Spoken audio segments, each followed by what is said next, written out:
Днес реших да ви споделя моята вечерна рутина след дълъг ден обикаляне по задачи. Има дни, в които напрежението ми идва малко в повече и затова съм си изградила мои си вечерни ритуали, които да ми помогнат да се отпусна. Първото нещо, което правя след дълъг ден е задължително да си взема нещо сладко за хапване. Обичам докато си хапвам да си чета някоя интересна книга и по този начин да освободя мислите си и ума си от изминалия ден.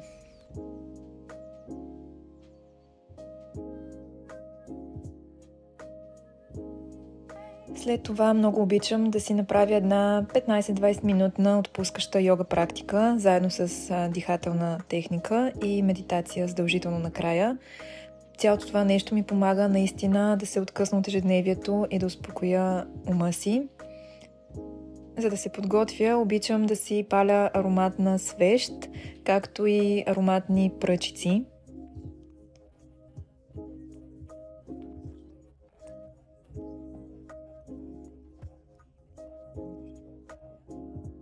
След като съм си подготвила всичко това, вече мога да започна с моята практика.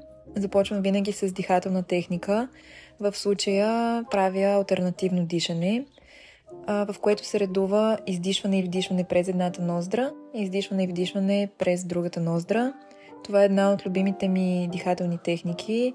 Изключително много помага за успокояване на ума. След това продължавам с няколко минутки лек стречинг за разтягане и отпускане на тялото.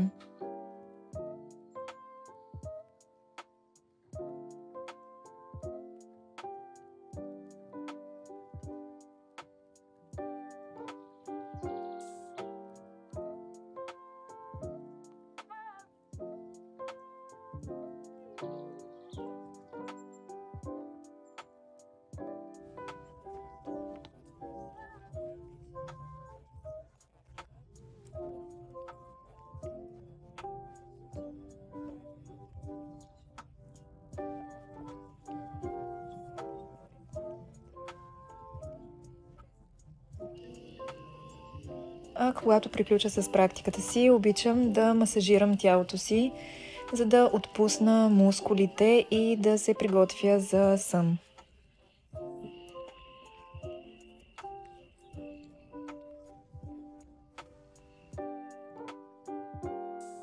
Накрая винаги завършвам с няколко минути медитация. Обичам да слагам маска на очите си, за да може изцяло да изолирам светлината, която идва отвън и да мога напълно да се отпусна. Застанете в удобна позиция и отпуснете мускулите по лицето и тялото ви. Насочете вниманието си върху дишането и проследете плавното изкачване и изпускане на въздуха в тялото. Стойте фокусирани върху дишането през цялото време. Оставете мислите, които нахлуват, да преминават през съзнанието ви, без да се ангажирате с тях.